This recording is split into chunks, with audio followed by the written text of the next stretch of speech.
ইংরেজি ক্লাসে make sentence করতে হতো। একটা শব্দ দিত আপনাকে, সেই শব্দ দিয়ে আপনাকে বাক্য তৈরি করতে হবে।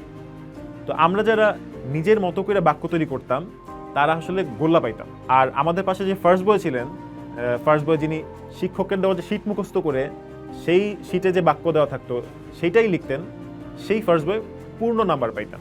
বিশ্ববিদ্যালয়েও তাই।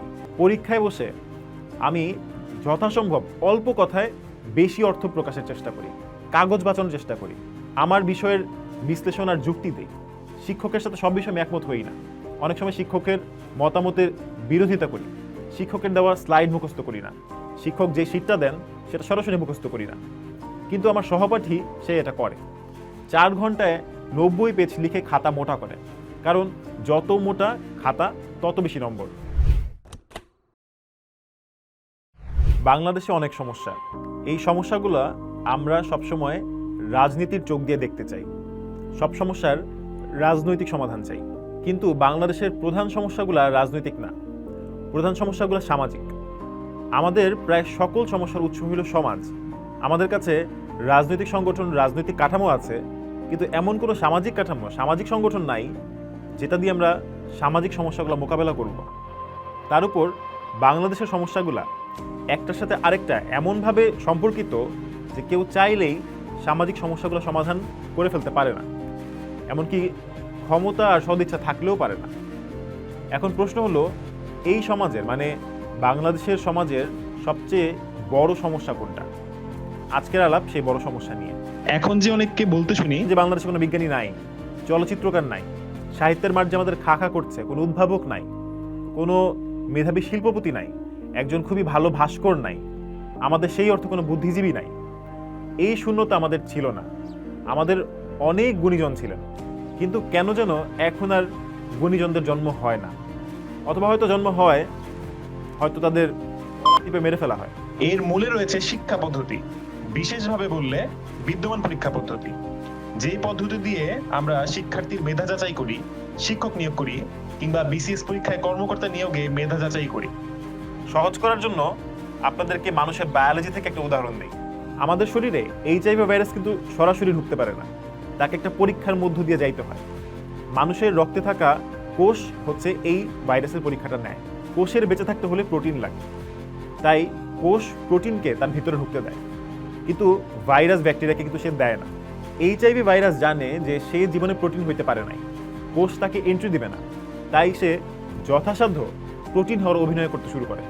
সে সাইফুডসে ভর্তি হয়, সে জয়কলির গাইড পড়ে, সে বিসিএস ইজি সলিউশন পড়ে, MP3 পড়ে, পুরো দস্তুর প্রোটিন হওয়ার অভিনয় করে। কোষ যখন এইচআইভি ভাইরাসের পরীক্ষা নেয় তখন সে জিজ্ঞেস করে, তুমি কি সুনীলের সেই সময় বই পড়ছো? পড়লে উপন্যাসের যে কেন্দ্রীয় চরিত্র নবীন কুমার সিংহ, তার ভাইয়ের নাম বলো তো। এইচআইভি ভাইরাস আসলে সুনীল গঙ্গোপাধ্যায়ের সেই সময় উপন্যাস পড়ে নাই, তার মধ্যে সেই সময় উপন্যাসের জ্ঞান, প্রজ্ঞা, অনুভূতি, শিক্ষা, রুচি কোনোটাই নাই।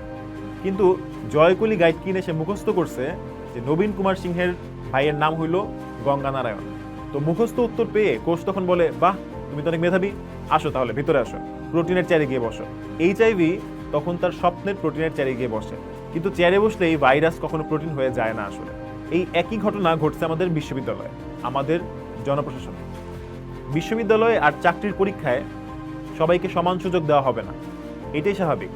যে যোগ্য তাকে সুযোগ দেওয়া হবে, এই যোগ্যতার মাপকাঠি হলো পরীক্ষা। কিন্তু পরীক্ষা পদ্ধতি দিয়ে যখন যোগ্য আর অযোগ্যকে আলাদা করা যায় না, অযোগ্যরা যখন যোগ্য হবার অভিনয় করে, তখন পুরো সিস্টেমটা ফেইলিওর হয়। আমাদের বিসিএস পরীক্ষার যে পদ্ধতি সেটা এমন। জীবনে পদ্মা সেতু দেখে নাই, কিন্তু পদ্মা সেতুর পিলারের সংখ্যা মুখস্থ করছে। 1,32,000 কোটি টাকা আসলে কত টাকা এইটা নিয়ে কোনো ধারণা নাই, কিন্তু রূপপুর প্রকল্পের বাজেট মুখস্থ করে বসে আছে। জীবনে কোনো আন্দোলন সংগ্রামে নামে নাই, কিন্তু কোটা আন্দোলনের রিট পিটিশনের তারিখ মুখস্থ করে বসে আছে। নিজে ভাইরাস হয়ে প্রোটিন হওয়ার অভিনয় করতেছে। তার বোধ নাই কিন্তু তথ্য আছে, তার উপলব্ধি নাই কিন্তু মুখস্থ জ্ঞান আছে। এই জ্ঞান দিয়া সে সরকারে বৈশা দেশের জটিল ও কঠিন রোগের চিকিৎসা করতে পারে না। বঙ্কিমচন্দ্র চট্টোপাধ্যায় অনার্স পরীক্ষায় টপ করতেন, সিভিল সার্ভিসেও টপ করতেন। সত্যেন্দ্রনাথ ঠাকুর অনার্সেও বাজিমাত করতেন, আবার সিভিল সার্ভিসে গিয়েও ফার্স্ট হইতেন। আকবর আলী খান কলেজে বিশ্ববিদ্যালয়ে ফার্স্ট হইতেন, সিভিল সার্ভিসও বাজিমাত করতেন। তারা সবাই তুখোড় ছাত্র ছিলেন। পাশাপাশি এরা সবাই বাংলা অঞ্চলের যে জ্ঞানকাণ্ড, এই জ্ঞানকাণ্ডের এক একজন গডফাদার ছিল। কিন্তু এখন আর সেটা সম্ভব না। এখন সবচেয়ে স্বার্থপর, সবচেয়ে রাট্টা মাইরা পড়তে থাকা জয়কুলির গাইড নিয়ে বাথরুমে যাওয়া, জীবনে উপন্যাস না পড়া, জীবনে কখনো ভ্রমণে ট্যুরে বা ট্রাভেলে না যাওয়া, একটা সিনেমা কি ডকুমেন্টারি জীবনে দেখে নাই এমন যারা আছে, জীবনে কোনো সামাজিক প্রতিষ্ঠানে স্বেচ্ছাশ্রম না দেওয়া, জীবনে প্রেম না করা, দুনিয়া না দেখা, লাইফলেস, 3 ইডিয়টস মুভির মতো চাতুর রামালিঙ্গম যে সাইলেন্সার ছিলেন, সেই রকম পুয়ার ব্যাংকটাই বিসিএস প্রশাসনে সবচেয়ে ভালো রেজাল্ট করে। চাতুর রামালিঙ্গম বা সাইলেন্সাররাই এখন ডিপার্টমেন্টে শিক্ষক হয়। কেন আগে সৈয়দ মুস্তফা আলীরা শিক্ষক হইতে পারতেন আর এখন শিক্ষক হন রোকেয়া বিশ্ববিদ্যালয়ের কলিমুল্লারা? 1990 সালে বাংলাদেশে note, guide, model question, test paper এগুলোর উদ্ভব হয়। এর আগে দুর্গেশ নন্দিনীর চরিত্রগুলোর নাম জানার জন্য আপনার দুর্গেশ নন্দিনী উপন্যাসটা নিয়ে পড়তে হইতো। কিন্তু 1990 সালের পর থেকে দেখা গেল গাধা ছেলেটা কষ্ট করে সূর্য দীঘল বাড়ি পড়েছে, আর চালাক ছেলেটা এত কিছু পড়া দরকার নেই, সে 20টা উপন্যাসের তথ্য মুখস্থ করে বসে আছে, সে উপন্যাসের এমসিকিউ মুখস্থ করে বসে আছে। তাদের মধ্যে চালাক ছেলেটাই জীবনযুদ্ধে আসলে ফাইনালি এগিয়ে যায়। এখানে বলা জরুরি যে 20টা উপন্যাসের তথ্য মুখস্থ করে প্রশাসনে বসা ভাইরাসটা কিন্তু মেধাবী না। ভালো ক্যারিয়ারের লোভে সে লাইফের সব আনন্দ বিসর্জন দিয়েছে। শুধু ভালো ক্যারিয়ার পাওয়ার লোভে, ভালো নাম্বার পাওয়ার লোভে, ক্ষমতার চেয়ারে যাওয়ার জন্য সে গত 7-8 বছর পরিশ্রম করেছে। ফলে সে বাই ডিফল্ট সেলফ সেন্ট্রিক। বাস্তব জীবনের জ্ঞান আর দূরদর্শিতা না থাকার ফলে সে নিজের যে জানার পরিধি তার বাইরে অন্য কারো মতামত সে গ্রহণ করতে পারে না। সে তখন তার মতো অথবা তার চেয়েও খারাপ মানের আরও লোক নিয়োগ দেয়, এই খারাপেরা আরও খারাপ লোক নিয়োগ দেয়। এভাবে একটা রিগ্রেসিভ মডেল তৈরি হয়, একটা চক্র তৈরি হয়। এই কারণেই দেখবেন 1990 সাল থেকে বাংলাদেশের দুর্নীতি শিল্পের পর্যায়ে চলে গেছে। সরকারি কর্মকর্তাদের অদক্ষতা বেড়েছে। সরকার এখন আরও অনেক বেশি স্লো, আরও অনেক বেশি অকার্যদক্ষ। একাডেমিতেও তাই। আমাদের স্কুলে আমরা যখন দেখতাম যে ইংরেজি ক্লাসে মেক সেন্টেন্স করতে হতো, একটা শব্দ দিত আপনাকে, সেই শব্দ দিয়ে আপনাকে বাক্য তৈরি করতে হবে। তো আমরা যারা নিজের মতো করে বাক্য তৈরি করতাম তারা আসলে গোল্লা পাইতাম। আর আমাদের পাশে যে ফার্স্ট বয় ছিলেন, ফার্স্ট বয় যিনি শিক্ষকের দেওয়া যে শীট মুখস্থ করে সেই শীটে যে বাক্য দেওয়া থাকতো সেইটাই লিখতেন, সেই ফার্স্ট বয় পূর্ণ নাম্বার পাইতাম। বিশ্ববিদ্যালয়েও তাই। জানি এটা স্পর্শকাতর বিষয়, আমাদের ক্লাসের যে টপার আছে উনি আমার উপর খেপে যাইতে পারেন, কিন্তু বাস্তবতা হচ্ছে পরীক্ষায় বসে আমি যথাসম্ভব অল্প কথায় বেশি অর্থ প্রকাশের চেষ্টা করি, কাগজ বাঁচানোর চেষ্টা করি, আমার বিষয়ের বিশ্লেষণ আর যুক্তি দিই।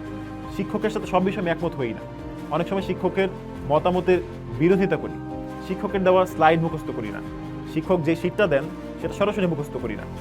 কিন্তু আমার সহপাঠী সে এটা করে, 4 ঘন্টায় 90 পেজ লিখে খাতা মোটা করে, কারণ যত মোটা খাতা তত বেশি নম্বর। কোনো রিসার্চ না করেও সে ক্লাসে ফার্স্ট হয়। শিক্ষক নিয়োগের বেলায়ও বিশ্ববিদ্যালয়ে যে পরীক্ষা নেয় তাতে যাচাই করা হয় কার সিজিপিএ কত। আমার অথবা গবেষক ছাত্র যারা আছে, যাদের বিভিন্ন আন্তর্জাতিক জার্নাল পাবলিকেশন আছে, তাদের সিজিপিএ প্রকাশ্যে দেখানোর যোগ্য না, লজ্জার বিষয়। কিন্তু মানিটারি পলিসির সাথে ফিসকাল পলিসির সম্পর্ক কি, এইটা নিয়ে যার বিন্দুমাত্র ধারণা নেই, এই ছেলেটাও শিক্ষক হবার যোগ্যতা রাখে। সেই ছেলেটি ফাইনালি শিক্ষক হবার ক্ষেত্রে আমাদের চেয়ে অনেক বেশি এগিয়ে থাকে। প্র্যাকটিক্যাল লাইফ নলেজ ভালো হইলে ইন্ডিয়াতে বা ইভেন আমাদের বুয়েটেও তাও চাতুর রামালিঙ্গমরা সেকেন্ড আর রানছোড় দাস, শ্যামাল দাস, ঝাঞ্ঝাররা ফার্স্ট হয়। বাংলাদেশে কিন্তু এই সিস্টেম নাই। অন্যান্য বিশ্ববিদ্যালয়ে এখানে চাতুররাই ফার্স্ট হয় আর র্যাঞ্চো করে ফেইল। চাতুর রামালিঙ্গম যখন শিক্ষক হয় তখন সে তার চাইতে মেধাবী ছাত্র হাতে পেলে তাকে গাধা মনে করে, কারণ তার চিন্তার পরিধির বাইরে গিয়ে যখন কোনো ছেলে বা মেয়ে কথা বলে, তার যে চিন্তা আছে তার বাইরে গিয়ে যখন দ্বিমত প্রকাশ করে, তখন চাতুর ভাবে এই ছেলে বা মেয়ে ভুল কথা বলতেছে, ও স্লাইড মুখস্থ করে আসে নাই। যেমন ধরেন ডিজে বাহারুল যে আছে বাংলাদেশে, ডিজে বাহারুলের তো আসলে মোজার্টের অর্কেস্ট্রা ভালো লাগবে না, সে মনে করবে মোজার্ট গান পারে না, তার ভালো লাগবে মিস লিটনের গান, তার ভালো লাগবে নার্গিসের গান। বিটোফেন বা মোজার্ট তার ছাত্র হইলে সেই বিটোফেনকে ফেল করাই দিবে। ফলে আমরা যারা পরীক্ষার খাতায় ডিজে বাহারুল না লিখে মোজার্ট লিখি বা শুবার্ট লিখি, আমরা পরিণত হই সিভিল সোসাইটিতে। বড় হয়ে টপার বাহারুলের সাথে গিয়া সচিবালয়ে আমাদের যুদ্ধ করা লাগে। বিশ্ববিদ্যালয়ে গিয়ে দেখা লাগে নার্গিস রিসার্চ ফান্ড পেয়ে বসে আছে। সেই ইউক্রেন যুদ্ধে পুতিনের কি করতে হবে সেই করণীয় নিয়ে রিসার্চ করে তাকে সাজেশন দেয় এবং রিসার্চের কনক্লুশনে লেখে government should take necessary steps. কিন্তু আমরা শিক্ষক না হবার কারণে ফান্ডিং পাই না।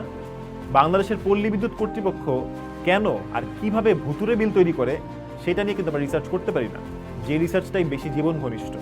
1990 সাল থেকে এই দেশের সব খাতে অযোগ্যদের সংখ্যা চক্রবৃদ্ধি হারে বাড়ছে। অযোগ্য লোকে এসে অযোগ্যতরদের নিয়োগ দিয়েছে এবং তারা এসে নিয়োগ দিয়েছে অযোগ্যতমকে। এইটাই নোট, গাইড, টেস্ট পেপার আর এমসিকিউ এর ফলাফল।